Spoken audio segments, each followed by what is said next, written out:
FBH Internacional y Fish Studios presentan Clasificación A. Hola, ¿cómo están? Bienvenidos a Clasificación A. Mi nombre es Natán Díaz y quiero dar la bienvenida a todos los que nos escuchan en diferentes partes del mundo a través de las diferentes emisoras y también a través del podcast. Gracias por acompañarnos nuevamente. Hoy en el programa tengo conmigo a mi buen amigo Emanuel Elizondo. Hola, Emanuel. Hola, Natán. Un gusto el poder estar de regreso en tu programa y poder platicar un ratito. Y un saludo no solamente a ti, sino también a la audiencia. Gracias, Emanuel. Pues ya has estado muchas veces en el programa. Sí. Es una visita recurrente. Y hoy vamos a estar hablando sobre tu libro Cornelius, que ya está disponible. Ya salió en octubre, aunque hablábamos hace rato, a veces tarda un poco la distribución para llegar a ciertos países. Pero vamos a hablar acerca de esta novela. Es lo que se llama novela histórica, sí, ¿no? O sea, está basada en personajes reales, pero obviamente estás imaginándote muchos detalles adicionales de la historia. Así que, ¿cómo resumirías esta historia y por qué? ¿Qué es lo que te movió a escribir acerca de esta historia en particular? Sí, Cornelius es una novela histórica que tiene como base el personaje bíblico de Cornelio, el cual aparece en el libro de los Hechos y conocemos un poquito de su historia. Y como dices tú, la novela tiene salpicada a lo largo de la novela varias escenas que los lectores van a reconocer porque tienen su base en algunas escenas de las escrituras. Sin embargo, como es una novela que es ficción histórica, la historia está dramatizada, tiene muchos elementos imaginativos, ¿verdad? En donde yo me estoy imaginando la historia de este centurión romano. La razón por la cual me cautivó y decidí escribir esta historia fue porque estaba leyendo en el libro de los Hechos y se menciona a Cornelio y lo dice que era el centurión de la compañía, la italiana. Y ese pequeño detalle me llamó mucho la atención, que Lucas hubiera puesto ese pequeño detalle, o sea, el nombre de la compañía. Y yo pensé, muy probablemente era un detalle que los primeros lectores del libro de los Hechos debieron de haber de alguna manera reconocido. O sea, ok, no cualquier compañía, es la compañía la italiana. Entonces, ahí es donde empezó como que la imaginación a pensar, oye, estaría padre contar esta historia. Y luego hay otro pasaje en los evangelios de un centurión muy conocido, ¿verdad? Que está ahí al pie de la cruz y dice, verdaderamente este hombre era hijo de Dios. Entonces yo hice un que sí, en inglés que le dicen un what if, y que si fuera el mismo personaje, ¿no?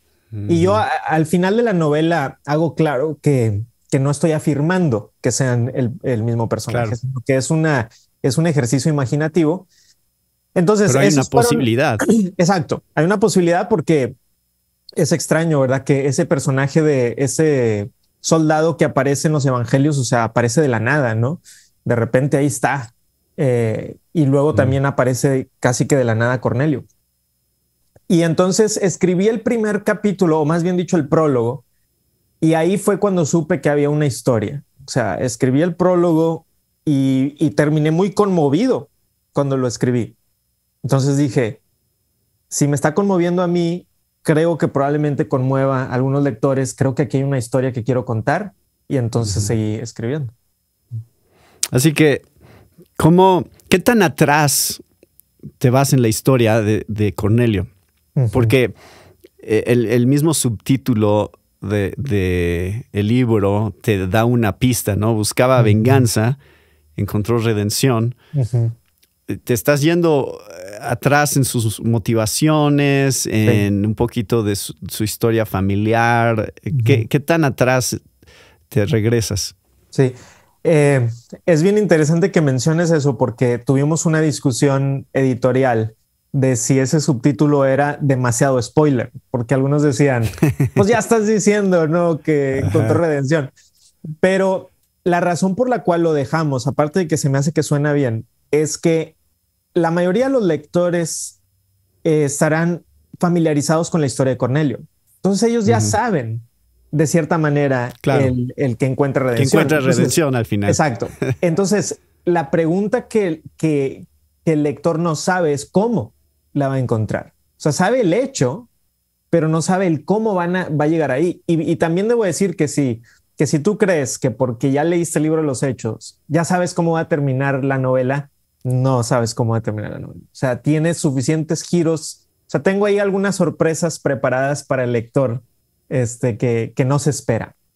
Entonces, lo que hace esta novela es que comienza en el 33 aproximadamente, ¿no? O sea, en esa escena de la cruz, de la crucifixión, pero después se regresa en el tiempo, ¿verdad? Y empieza a contar la historia de cómo Cornelio llega a ser el centurión de la Compañía La Italiana, que es uno de los subtemas de la novela. O sea, uno de los subtemas es cómo llega a ser este centurión, pero el gran tema es el tema redentivo. O sea, estaba buscando venganza. ¿Por qué?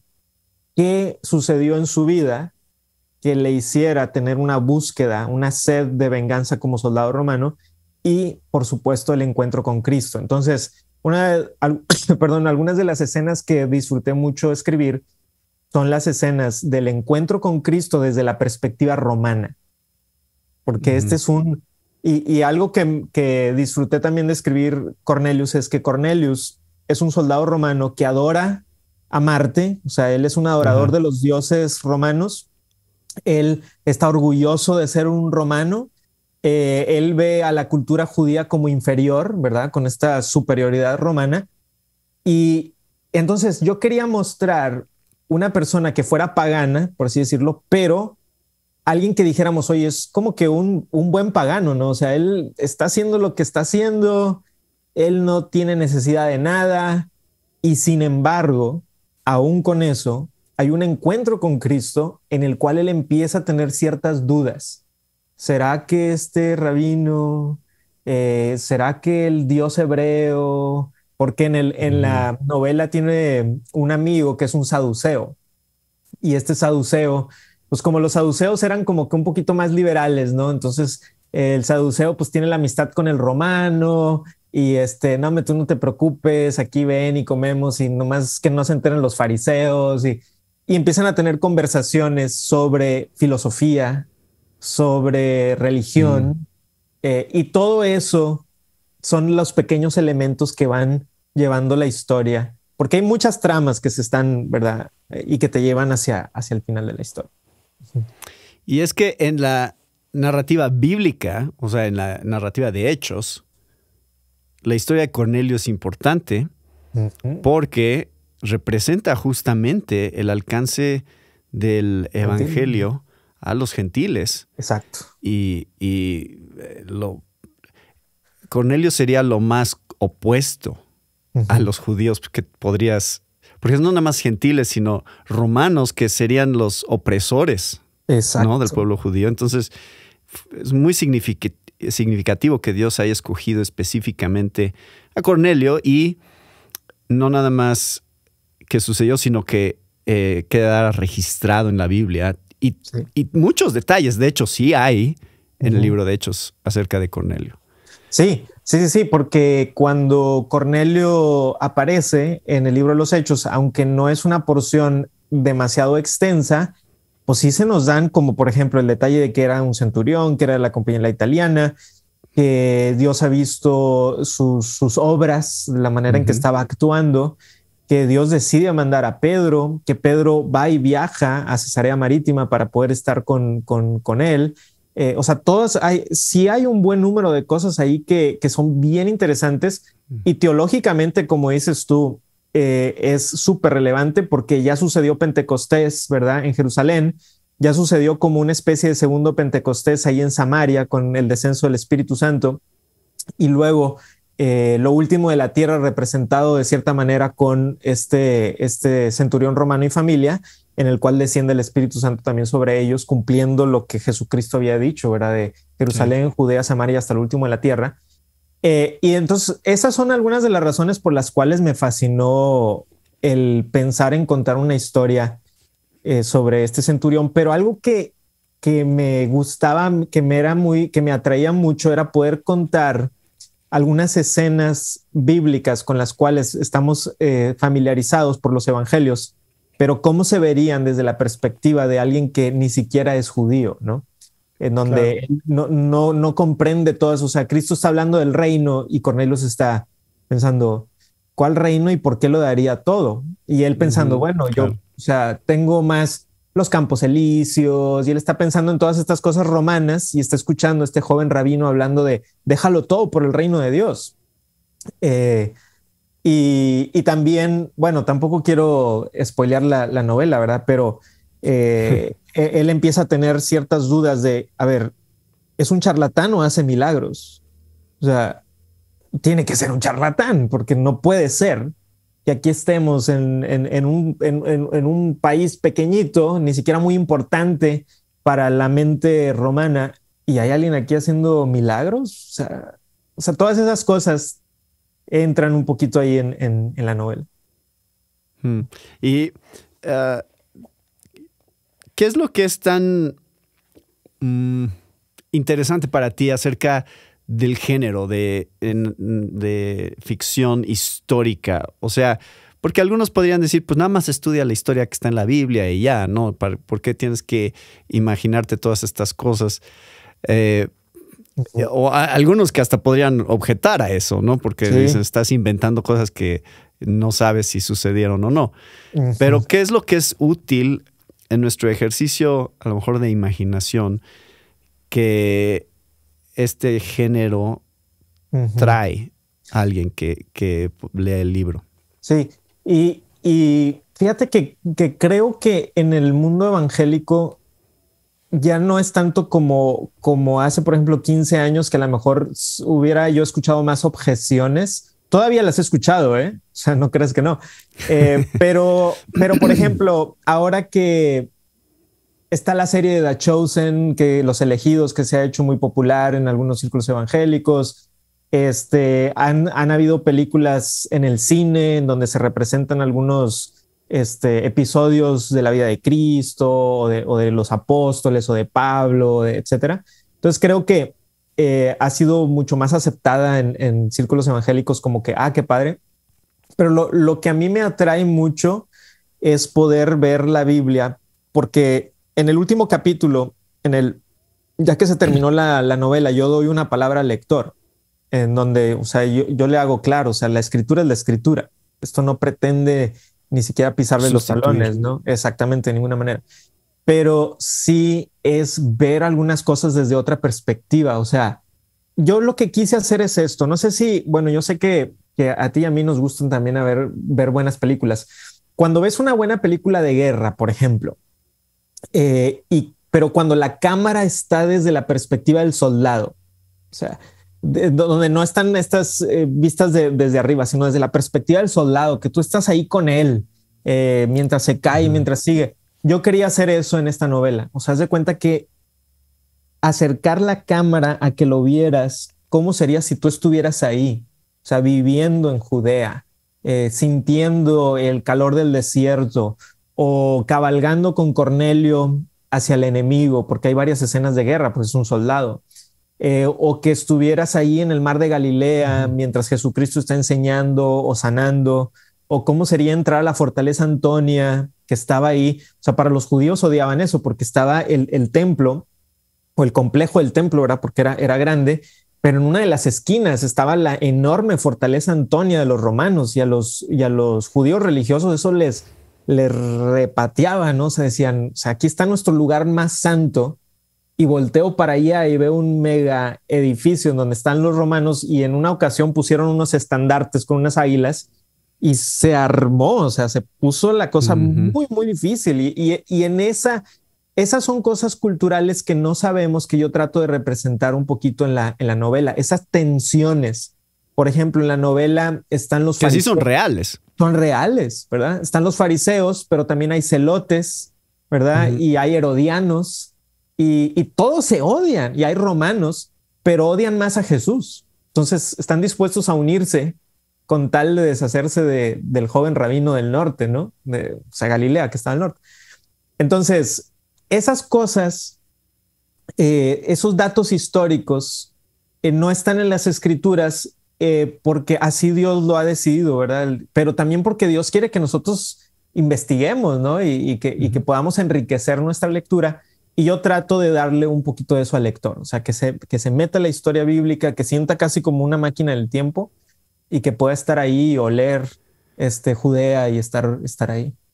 O sea que también hay enseñanza histórica en el libro, en la novela, que es real, que es extra bíblica, que está dentro de la historia. Sí, por ejemplo, muchos lectores no sabrán cómo los judíos se referían a Dios en ese tiempo, porque no querían mencionar el nombre de Dios.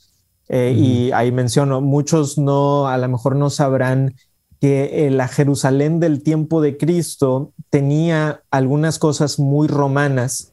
Se había construido un hipódromo, por ejemplo, había un teatro, y a los fariseos eso no les gustaba nada. ¿Pero por qué? Porque había una facción judía, herodiana, que querían modernizarse, y para ellos modernizarse era ser más romanos. Entonces, todas esas cosas de la política de aquel tiempo, de Pilato y de Herodes y de todas estas cosas las trato de representar en la novela, incluso con los celotes, ¿verdad? Que eran estos antirromanos, que eran los primeros sicarios, literalmente, porque llevaban una daga que se llamaba la sicae, con la cual trataban de matar a romanos, tanto soldados como ciudadanos romanos, y de ahí sale o se deriva nuestro concepto del sicario. Y todo eso estaba sucediendo en la Judea del primer siglo, cuando Jesucristo viene.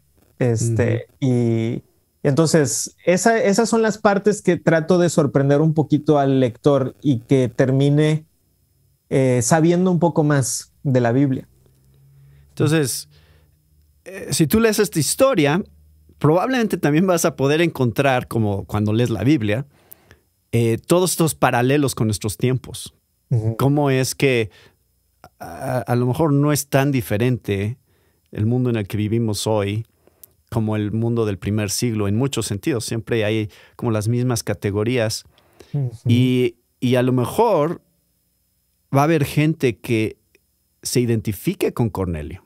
Sí. Que diga, yo soy ese escéptico, yo soy esa persona que era la menos probable de encontrar verdades acerca del evangelio. Y entonces, ¿qué tan evangelístico es también? Sí.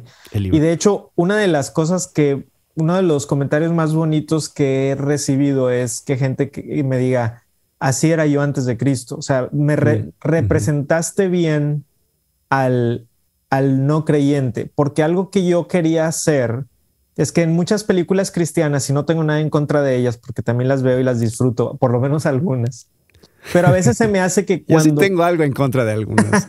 Bueno, ahí lo podemos platicar. Pero algo que no me gusta a veces de las películas cristianas es que cuando ponen al incrédulo, lo ponen como un villano.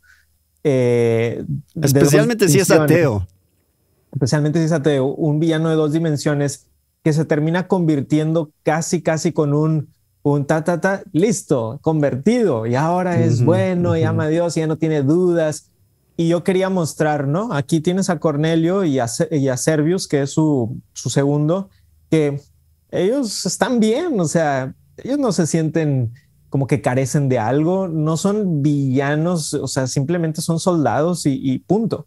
Pero que aún así Dios tiene un plan para ellos. Y también para mí fue un reto el representar una conversión más realista que el simplemente un tras, listo. O sea, son los 4 pasos. Exactamente, sí. Ok, le dieron las 4 leyes o lo que sea, se hincó y vino Cristo. Entonces, no, yo quería representar eso. También otra cosa que quise hacer en la novela es ser realista con el dolor y el sufrimiento, por ejemplo.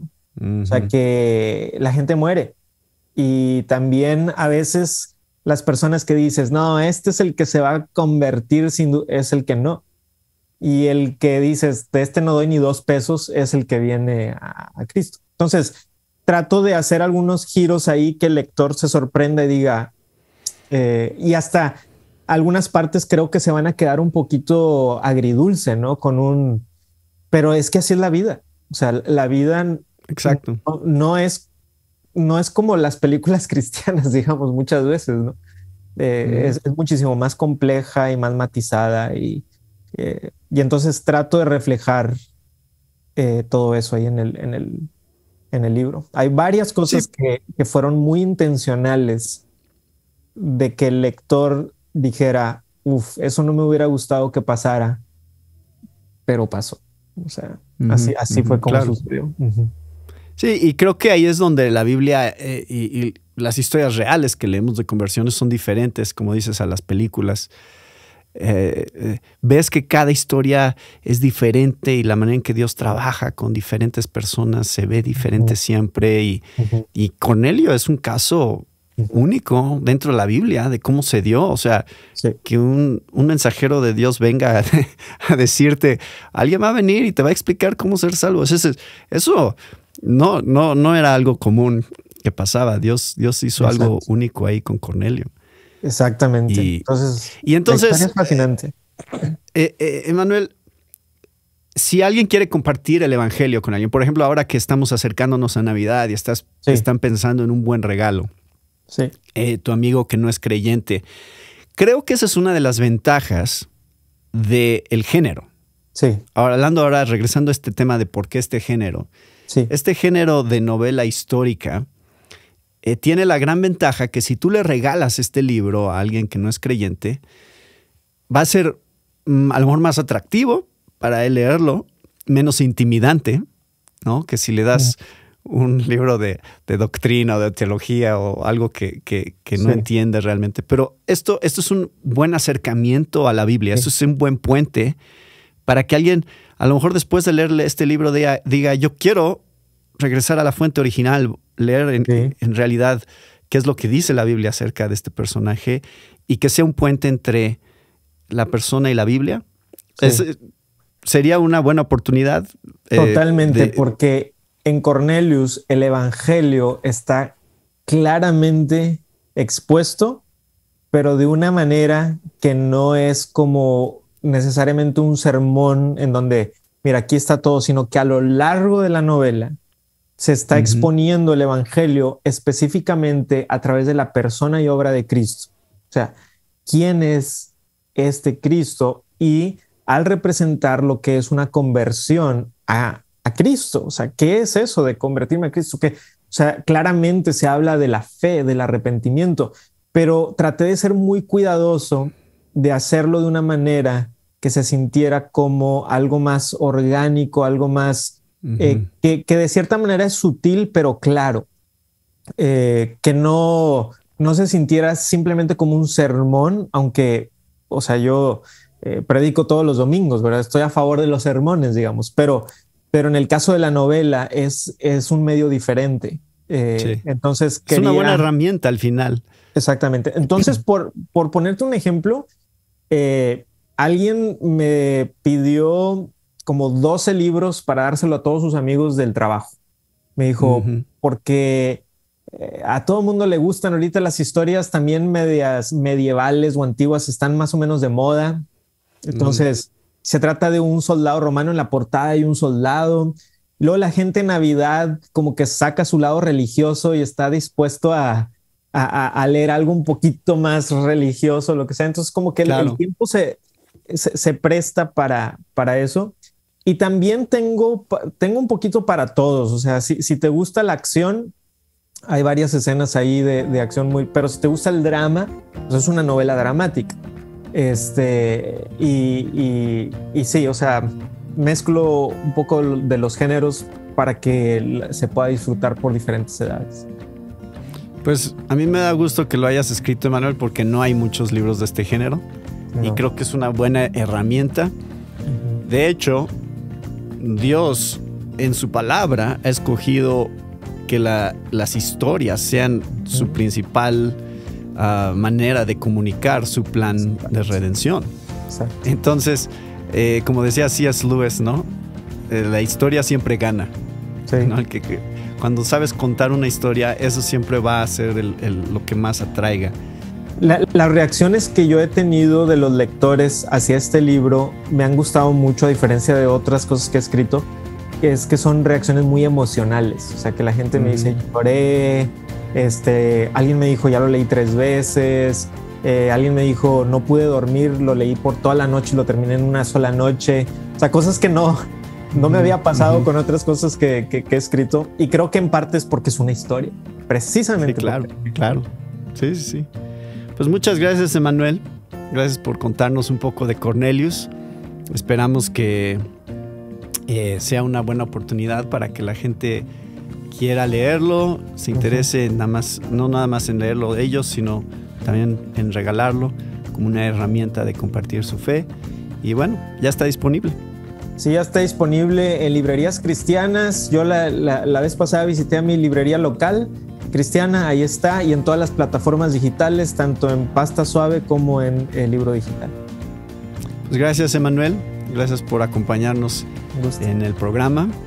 Y gracias a todos ustedes también por acompañarnos con otro tema de interés para la familia de hoy. Se despide de ustedes, Natán Díaz. Esta fue una presentación de FBH Internacional y Fish Studios. Para más información, visita nuestra página www.clasificaciona.com.